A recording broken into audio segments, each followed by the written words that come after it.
Thank you for joining us. I'm Michael Mullen. We have a very special guest, a young lady who's really accomplished. And folks, whether you're 8 years old or 80, wait until you hear the things that Gia Zapattini has done. Welcome and thank you for being here. Thank you for inviting me. So I'm going to go through this. I got a lot of pages all about you. I'm going to make sure I get this right. You were born in Paraguay. Yes. You have lived in Brazil, New York, Chicago, and Miami. Kansas. And Kansas. We forgot that part. While you were in Kansas, all right, you decided to get your master's in architecture from the University of Kansas. And then you also got a master's in interior architectural and product design from Kansas State University. Recent studies show that right now it's about 43% of architects are women. And then the men, they're almost all white men. It's huge, huge. But when you went into that, when did you get your degree? In 2009, I finished. So the big question is, number one, why architecture? My mom is an artist, so I had this idea that when I wanted to grow up, I wanted to do art in 3D, like art that you can walk in and you can experience. So I had this idea that that's what architecture was. So going back to your education, you also did some work at the Harvard Business School recently. Congratulations on that. Thank you. So what caused you, after being out of school for so many years, to say, I want to go back and get more education? I mean, Harvard was always a dream for me. Since I was very little, it was just a dream that it was so big and so impossible that I never even tried. And then I joined a company where a lot of the people that I work with went to Harvard. So I would go to their offices and I would see their diploma and I was like, oh my God, I hope that could be me someday. But I never applied because I was so scared of not being accepted or not being good enough. So what caused you back, I guess, almost a year ago to go and apply? What was the trigger? I just figured that if I didn't do it now, I would always keep postponing it. So I said, you know, I'm going to just try. And I talked to Jeff, my husband, and I said, what if I get in? And if I do get in, how we're going to pay for it? And, you know, am I even going to be able to? And he was like, just apply. Worst case scenario, you know, you don't get in. And if you do get in, we'll figure out how to pay for it because it's very expensive. I'm glad he has a lot of money. Yeah.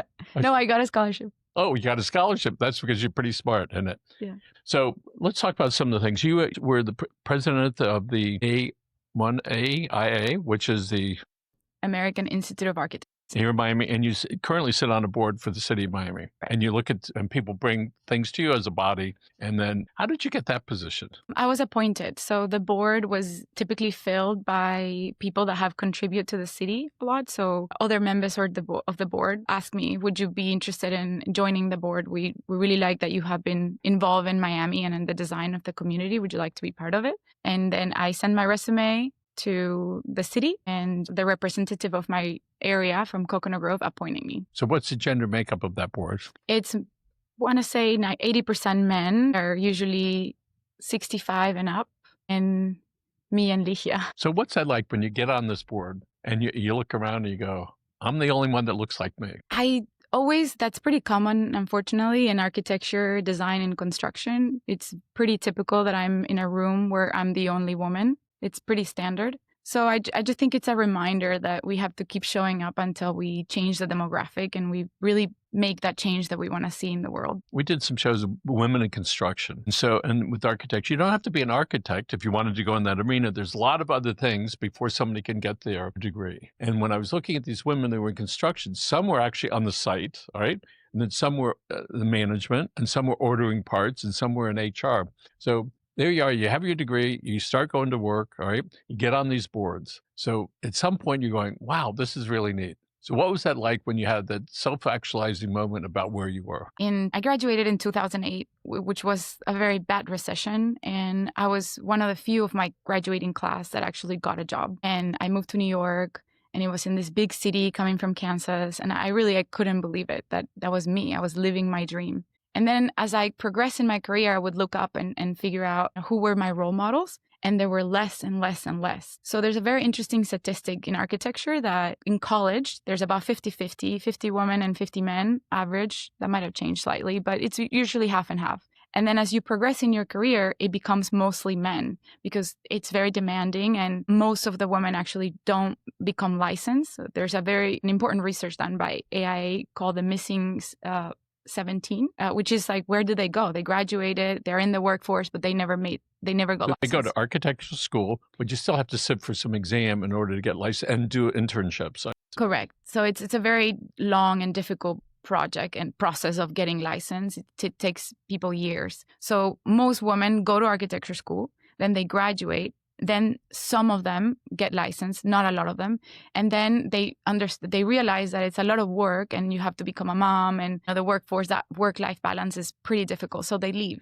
So if you look at the demographic of really the leaders and who is the makeup of the people that run most architecture firms, they're mostly men because the women left. So I want to say it's about 1 or 2%, and especially if you have 1 or 2% what? Women leading in most of the firms. It's very rare. Couldn't that be just as much an issue of deciding to have a career and or a family, and how people meld that together? Yeah, architecture is different. It's a very demanding job, and you have to be constantly in that environment where you're the only woman. So you have to be comfortable of working in that construction industry where it's 99 men, and you go into a room and you're the only woman, and Is that common for you? Very common. So it starts off sort of mixed in school. Yes. And then all of a sudden the women start trailing off and the men go, I need to make a living and this is what I'm going to do. The wife is at home having babies, but I'm out here slaying the dragon.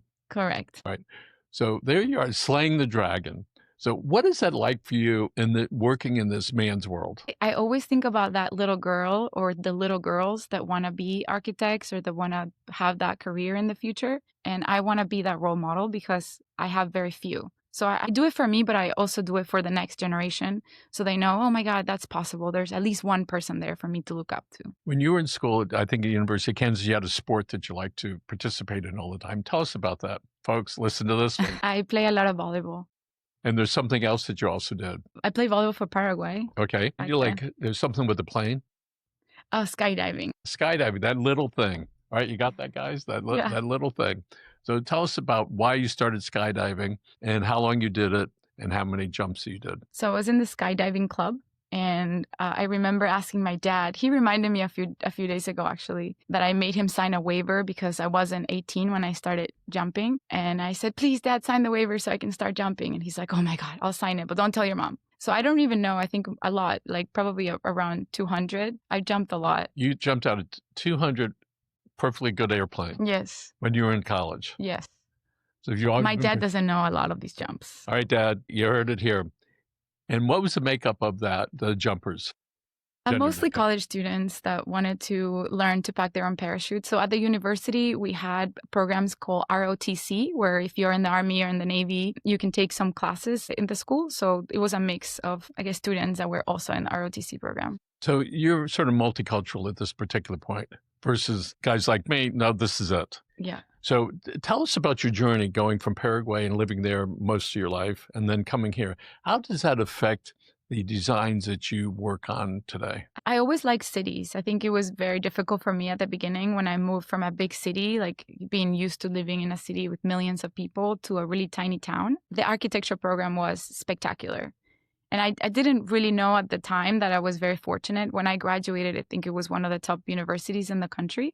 But I was exposed to incredible work. We had studio in the morning and shop in the afternoon, or I think backwards actually, shop in the morning and studio in the afternoon. And we were exposed to projects from all over the world, students from all over the world. We had this opportunity to study abroad. And architecture is a career that makes you really look beyond your immediate environment. You start researching what the Egyptians were doing and what architecture were the Romans doing. So it really opens your vision to a world larger than your environment. When did you realize that you had leadership possibilities? Maybe just now, but probably when I was little, yeah. Probably beat up your brother and things like that. Yeah. Yeah? Marcelo. Yeah. No, just kidding. Yeah. All right. So you've worked on a lot of different type of projects. Why don't you tell us the type of work that you've done? So one of the things that I wanted to do early on was explore a lot. So when I first graduated from school, I didn't know what type of architecture I wanted to do. And it's pretty similar to medicine. You have a track, you have a specialty. And I wanted to also explore what type of firms I wanted to work for.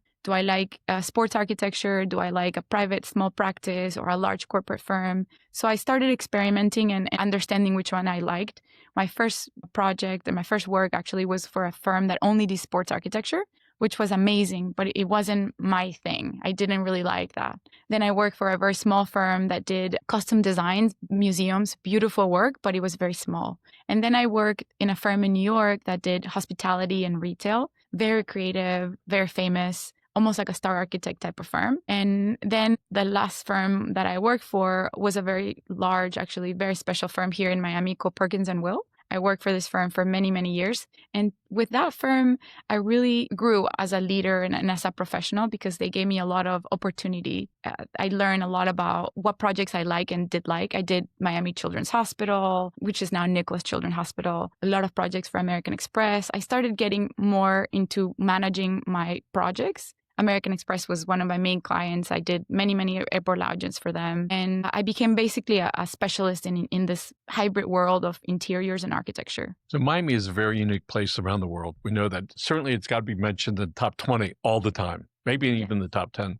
So what is unique as far as what you do to take care of what we have here in Miami as compared to Kansas City or Idaho somewhere? So tell us about the uniqueness of what you do here. So Miami climatically is actually very difficult because we have hurricanes. So we have to design towers that have to get a lot of testing and a lot of regulations for them not to be unsafe in a hurricane. Most buildings are designed in a higher standard compared to, let's say, Kansas City, where they really don't have hurricanes. Kansas City has other things like tornadoes, which you cannot design for. You have to design bunkers that go underground. There's no way for you to engineer a building for wind that goes 300 miles an hour. But for a hurricane, you can, up to 150, designs like that environment. Then Miami has another challenge, which is the soil. We are pretty close to the water, so we have to understand what is the composition of the soil. We have to go pretty deep, 400, 300 feet to hit bedrock.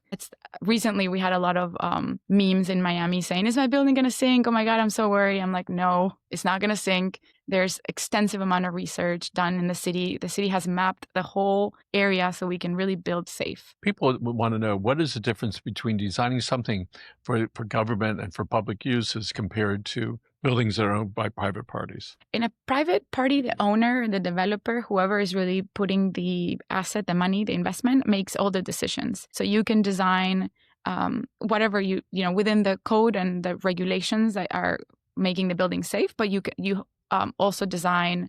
Sorry, it's for you.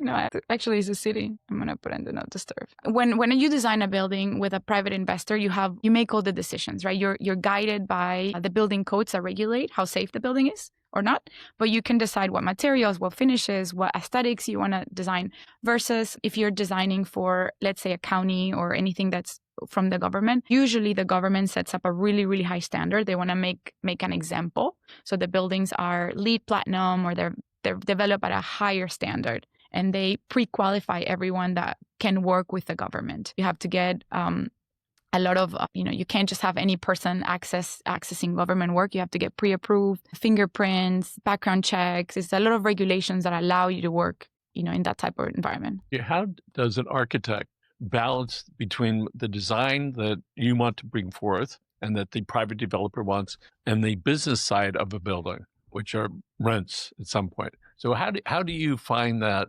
the knowledge to be able to share that with the developer, his money, right? But he's also leaning on you. It seems as though they want more than just a designer. They want input. So where do you learn that? You have to be in alignment, and every developer and every client has a very different objective. So usually what we do at the beginning of the job is we try to find that alignment. We do like a visioning session as an architect to try to just see the same thing. We do a series of exercises. We interview them. We see how they work. If we're doing an environment, we do a lot of observation. So we do a phase of alignment. And then when we understand that what we think they want and what they want is in the same place, then we begin the design. Some developers want just meet code minimum and very basic finishes. Other developers want to really raise the bar and change the city, like White Tech, for example. And if you find a developer that you feel really aligned with your values and what you want to do as an architect, and you start working with them along, I think it's a recipe for success and really for happiness. So if you go out and you're going to do some work for somebody and it's going to be a beautiful building and it's magnificent, you get a certain feeling out of it. Let's say that you go to somebody else and it's just a regular old building. Let's say it's the same dollars for you, right? Yeah. It just is not quite up to what you want. How do you process that so you still serve the employer who's hiring you? How do you do it with a smile on your face when sometimes you'd rather have this big, beautiful building that you could take your parents to and your children and your husband? So how do you balance that? So it sometimes is beyond the products and the materials is really what gives you a lot of fulfillment. For example, Nicholas Children's Hospital for me was one of the most special projects that I ever worked for, because just the fact that we included a bedroom that had their own bed and a private bathroom, that changed the life of so many kids that were going there, irrelevant of the finishes. The finishes were actually quite basic. It was paint and rubber flooring, and everything was designed to be, health conscious, but nothing, no marble, no flashy things. But the building itself has a mission and a purpose. So when you walk the halls of that hospital, what was it like knowing that everybody there is doing such special work? Did that inspire you to do a better job? Yes. Me and my dog even worked after hours to continue to work with them. What's the dog's name? Blue. Don't say it too loudly because you never know what might happen. Got his ears popped up. So what's the role of architecture in helping deal with our affordable housing crisis that's across the country, but in particular, we have it down here in Miami? So now the state has done a law. City of Miami. The city of Miami.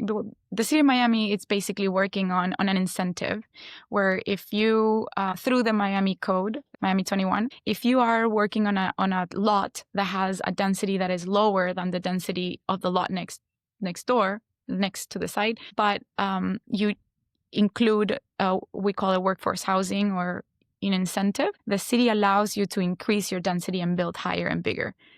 I'm still struggling with how that's really being put in, actually used in real life. Unfortunately, I'm a little bit skeptical that I think that a lot of people are using that as an advantage to just build bigger and more. And I would love to actually see that in real life translated to the actual user. That concrete replaces something, green space, parking, or whatever it happens to be, or retail. Yeah. So let's talk a little bit post-pandemic. I mean, pandemic was, I think, it was 19 and a half through a couple of years. How's that affected today's projects, if at all? It taught us a lot that we can work with partners all over the world without actually being face-to-face. During the pandemic, I was working on a design for a clinic, actually, an IVF clinic here in Florida, and the entire team was scattered throughout the world. Currently, right now, I'm designing along an amazing team at Tower. The design team is in Milan. The engineers are in Seattle. The architects are in New York. COVID taught us that we have all the resources and we don't have to be in the same room. We can collaborate globally, almost like the world shrank a little bit. That's an amazing thing. And in 1972, I was going to FIU. I was in what's called the external degree program. That's today's online classes. They said, Miller, go do the work at home. We don't know what to do with you. So realizing that at the beginning, which is you don't have to be there in order to get what you want. So what are some other projects that you would like to work on, whether they've happened yet or not? I would love to do schools. I think that schools probably in South America or any parts of the world where kids don't have access to incredible education, that would be my dream. Just because I think that educating a child and gives them a tool to really influence a city, change their life, their families. Education is something that to me is very special. Got to get them on that track early because you never know what's going to happen down the road. So let's talk about when you design buildings, how you can help people relax and treat their unhappiness or their happiness. And certainly in mental health facilities and in today's environment, that conversation is all the time. So what is it that you can add to the construction and the way it looks to keep people a little bit calmer and feeling a little bit better? So I'll give you a practical example. One of the projects that I work for is a clinic, an IVF clinic. So that's a very uncomfortable environment that you go in, and it's usually very intrusive. When we did the tour of the existing clinic, we realized that the waiting room was an area where there would be maybe 50 families waiting and sitting next to each other from all over the world, no privacy. What are you here for? Yeah, what are you here for? You get out of the elevator and you would see all the 50 faces looking at you. And we're like, oh my gosh, we have to change this. We have to give them privacy. So the first thing that we did was basically creating little areas of different waiting areas. A waiting area, if you were just there to draw your blood and do some ultrasounds or that area, you would go there. If you were a man and you needed to do some retrieval, you would go to a designated area. So we separated. The first step was observation, always. The second step was understanding how that particular business worked, which is dividing and understanding the journey of the patient or the journey of the user.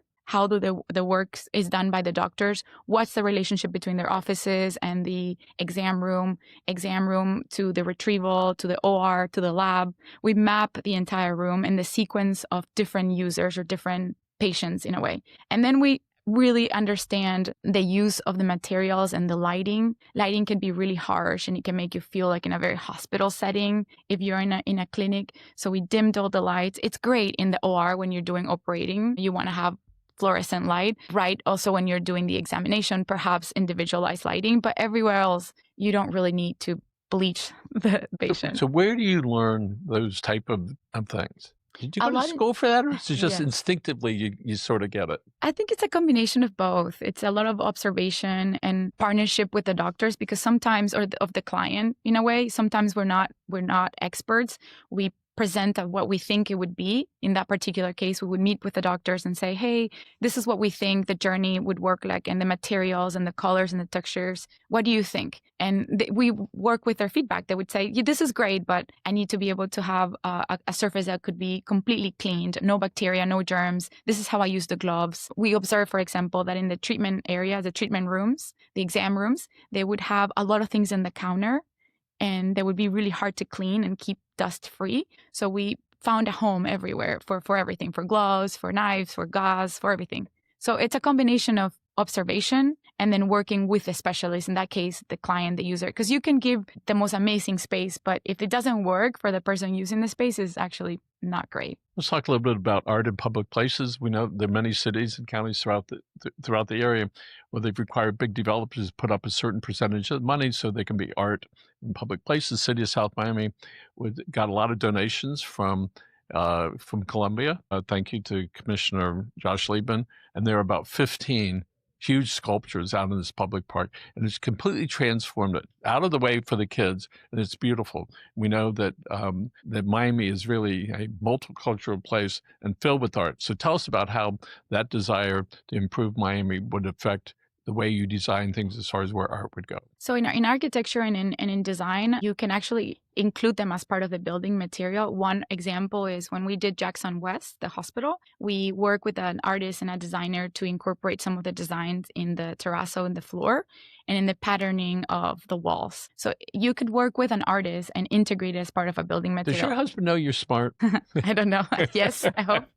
All right. So to be able to combine that. Yeah. I mean, it doesn't have to be a sculpture. It could be a material, a building material, the way that you envision a space together. You can work with an artist. I'm trying to think other examples. At Nicholas Children's Hospital, we work with an artist to do actually a mural.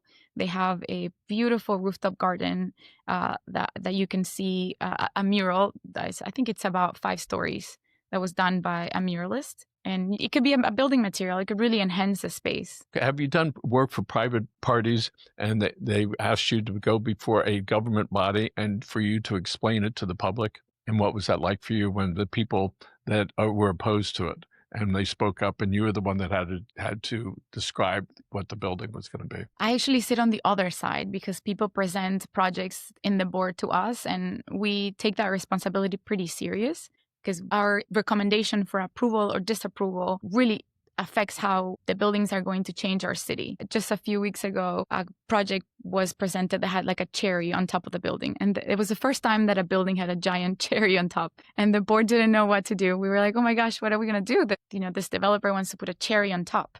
It was pretty strange or atypical. And we basically recommended that the designer and the client proceeded with the work, as it's part of the unique look and feel of Wynwood. In the case of Wynwood, they have its own review board that it's in charge of making recommendations, and their recommendations go to the Urban Design Review Board, and then we recommend approval or disapproval.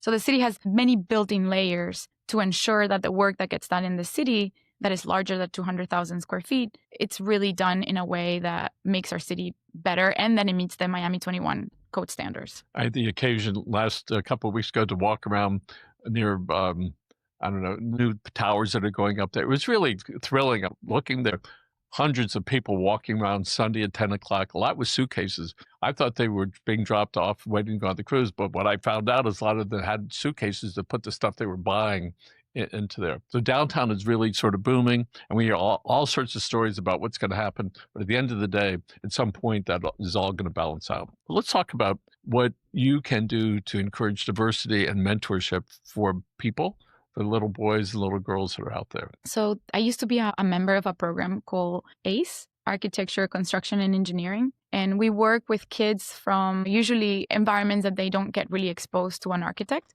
If you're a little kid and you never met an architect, you would never think about becoming one, or an engineer or a contractor. So I think what we can do is expose them. Kids are very smart and they're very intuitive and curious. So if we allow them to have that exposure, they're going to know, I really like construction. I really love, construction equipment. This is something that I might be interesting. I love doing bridges. So I think for me, it's really exposure. We have a lot of mentorship programs where the kids come and basically intern at our firm, and we show them what is the life of an architect. And I also worked a lot with DASH, Design and Architecture Senior High School. I would work with the faculty and the professors to guide the students on their next career path. Which schools, depending on which type of career in architecture they were interested in. And we would say, I think it's better that you apply to Cooper Union, or that you apply to Cornell, or maybe you want to stay close in Florida, go to FIU or UF. So it's a lot of about mentorship and guidance about each particular student. And who are some of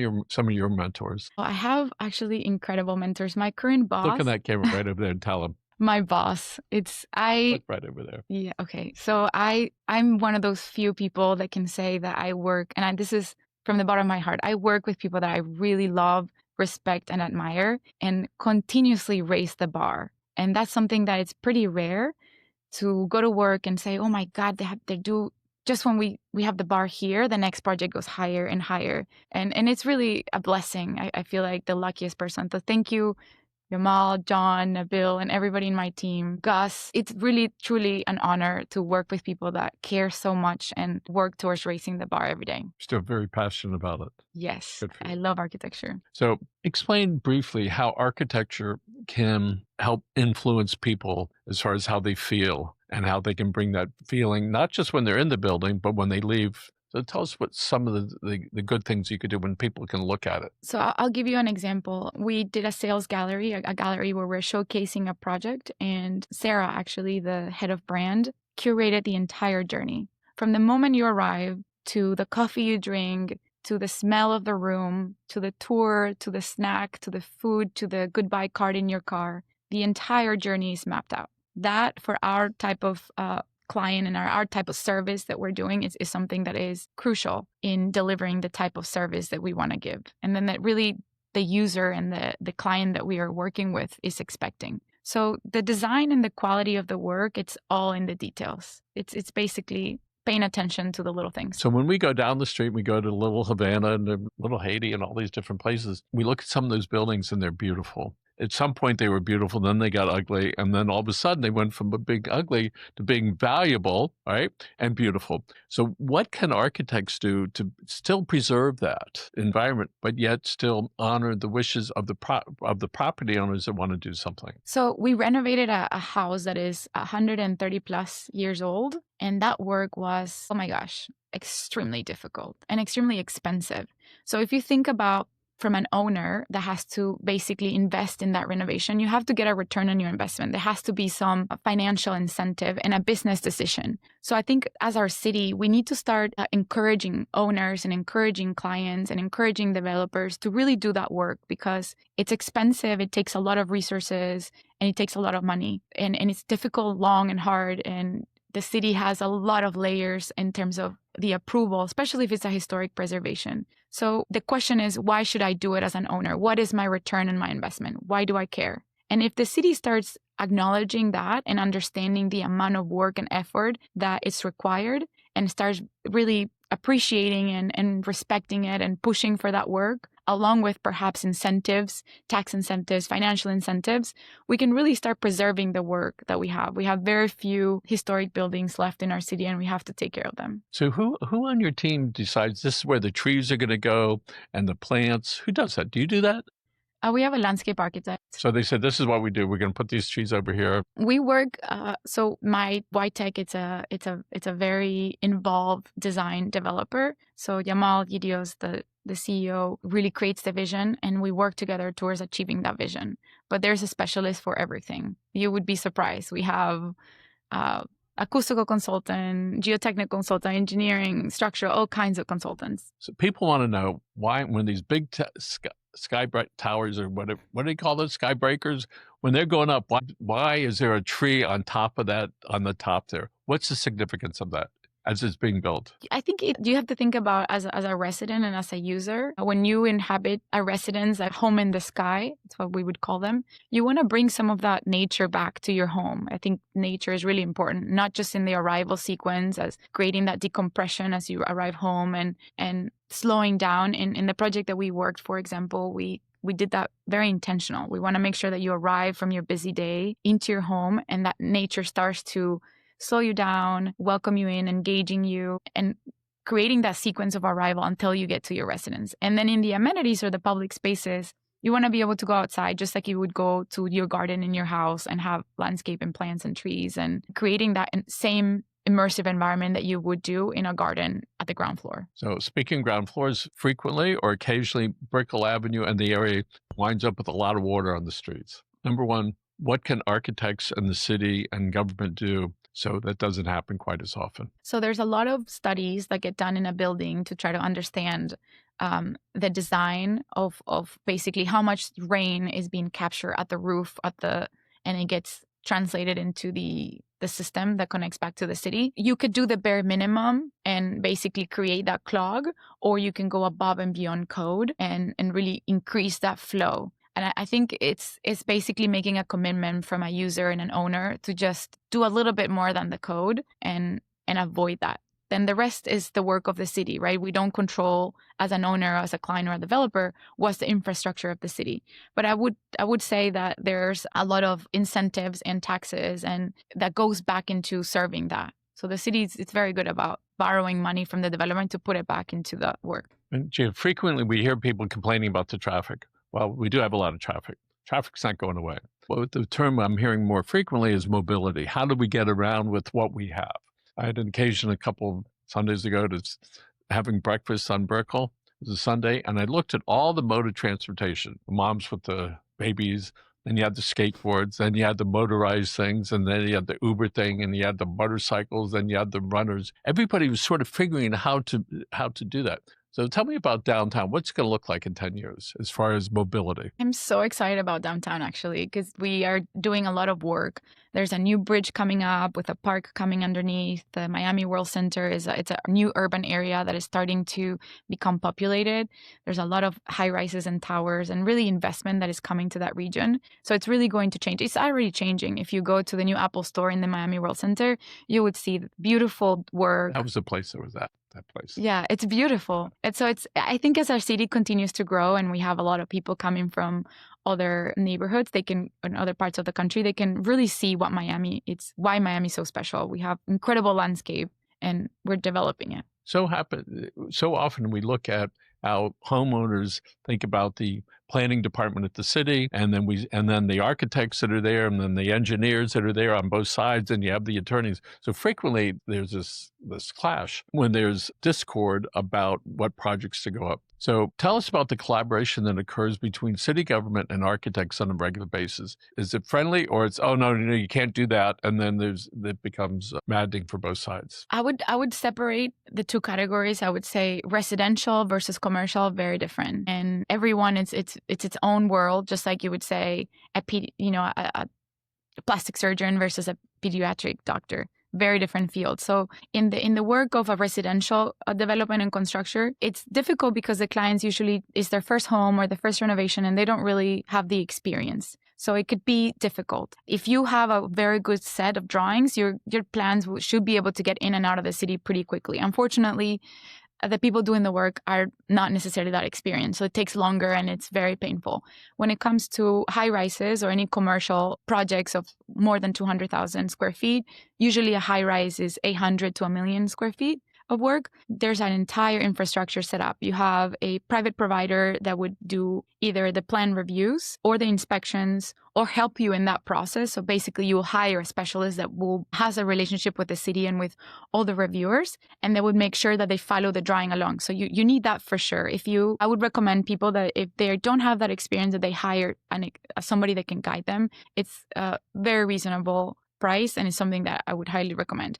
Now, there's a lot of regulations that you have to work with and to be able to build. Luckily, you don't just go build a building or renovate a house anywhere. If you don't know, you need to work with an architect, a licensed architect, and preferably an attorney. If you're doing a high rise, we have an entire set of attorneys that are guiding us, making sure that when the drawings go to the board, for example, the UDRB board, they're ready. They're meeting all the Miami 21 regulations. You have all the information ready to present. You have talked to every single consultant, and you're really prepared to present a project that is not only buildable, but also that meets the codes. Let's talk about all these shopping malls across the country that certainly in the last 10 or 15 years, there's been a lot of pressure on them because of the internet. Has certainly changed that. So tell us what's going to happen to some of these small strip malls, not Dadeland type of stuff, but the corner lot where there's like 20 stores in it. What's going to happen to those in the next 5 to 10 years? I think what you need to think about is what value are you providing, and the willingness to pay and the willingness to sell. If you are a new mall and you're just doing what everyone else is doing and trying, you don't really focus on bringing a unique environment, you're probably not going to survive. What I would say, or the advice that I would say is think about the value that you're providing. For example, the Miami World Trade Center is activating an area that had a hole that basically didn't have the neighborhoods of restaurants, hopefully a restaurant that has an area where you can buy groceries, or perhaps a grocery store could come into the region and really starts activating. Imagine what Brickell was before Brickell City Center. Brickell City Center changed Brickell. So you need to think about that. What type of value are you providing as a developer, as a project, as a product, and concentrate on that unique set of value and tie it to a willingness to pay and willingness to sell. So here it is, 2025 and a half, right? It's July, we're Christmas is around the corner. So tell us about you for the next couple of years. Tell me what's going to be going on. I don't know. I think what I would love to do, I would love to continue to do architecture really for as long as I can, hopefully. I want to be able to, in 3 years from now, be able to tour the most spectacular building that is really changing the skyline of Miami. I want to be able to stand in the coast and look up into the skyline of the city and say, I really was part of the team that changed the Miami skyline and raised the bar to what luxury developments should be. So that's what I see in the terms of... Well, you are changing lives and changing families. Gia Zapattini, thank you very much for joining us today. Thank you so much for the invitation. My pleasure. Remember, folks, take care of yourselves and your family. Have a great day. Thanks for joining us. Thank you.